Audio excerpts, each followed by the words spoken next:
This 3 Minutes for Governance video pertains to addressing regional matters with a competency-based board. One of the biggest reservations members have in moving from an executive committee built on representation from districts and divisions to a policy board consisting of fewer individuals elected based on skill and expertise outlined as essential to the specific board is the potential of reduced connection with the grassroots that is inherent in geographic representation or divisional representation. The following outlines considerations toward this move.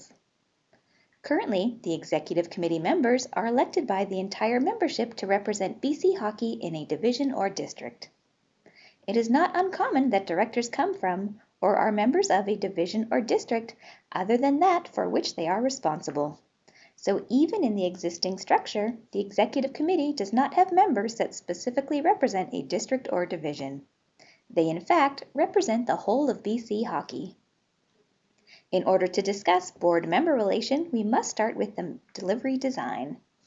In the new design, as the board moves away from operations, the size of the board is reduced and consists of directors elected on the basis of skill and expertise regardless of their affiliation. To coincide, many of the delivery mechanisms need to be restructured to compensate for the loss in components delivered by the current Executive Committee members. The delivery structure proposed is a design similar to that implemented in programming in 2014-2015, whereby BC Hockey will name branch service area coordinators who work with the district association or above minor division to construct a delivery structure and seek task group members as deliverers. As an example, the following chart outlines the delivery of minor hockey service areas that previously relied on the elected district directors to operate. In review of the district director's job description, 4 service areas, championships, discipline, communications, and operations were identified. In the new design, these services would be accomplished by appointing a branch coordinator for each service area. Then, with the direction of the branch coordinators, task group members would carry out the operations in the district. This system relies on the branch and the districts to collaborate on these services. To illustrate how this cooperative design works, in this design, BC Hockey's responsibility becomes appoint, train, and orient branch coordinators, shown in orange, in order to attain the highest qualified and trained individuals available to the branch in each of the 4 service areas. Host regular communication strategies, videos, teleconferences, meetings to standardize processes across the branch.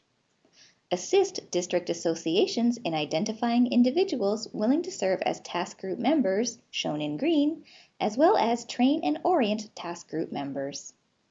Establish delivery mechanisms in and with the districts as required. Communicate with the districts, relay all pertinent information as it becomes available, and liaise with external agencies, for example Hockey Canada, as needed.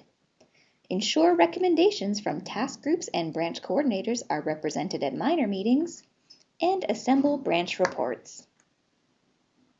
The district's role is to recommend and assist in locating task group members, to assist in analyzing and developing the delivery structure required in their district in each service area based on the organizational structure of the district and the workload of the service, to support task group members, to allow task group members communication time at meetings, and to assist member associations in their education of and adherence to processes in the service areas.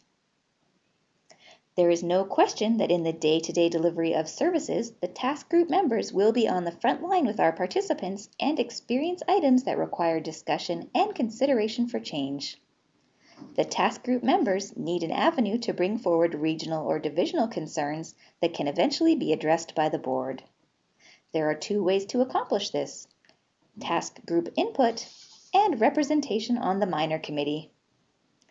In the performance of their duties, should task group members experience items that require modification, their first step is through their branch coordinator. The branch coordinator becomes the conduit for these to reach minor committee for discussion and possible recommendation to the board. As well, the new proposed design for minor committee relies on minor hockey districts to provide the best possible candidate to represent the district on the minor committee. So if there are items that need to be discussed or changed via recommendation to the board, there are two voices at the minor committee that can bring forth these items. The branch coordinators, as expressed above, the district representative on the minor committee. In addition, a direct conduit to the board exists either through the board liaison on the minor committee or the chair of minor, should a board member be appointed as chair.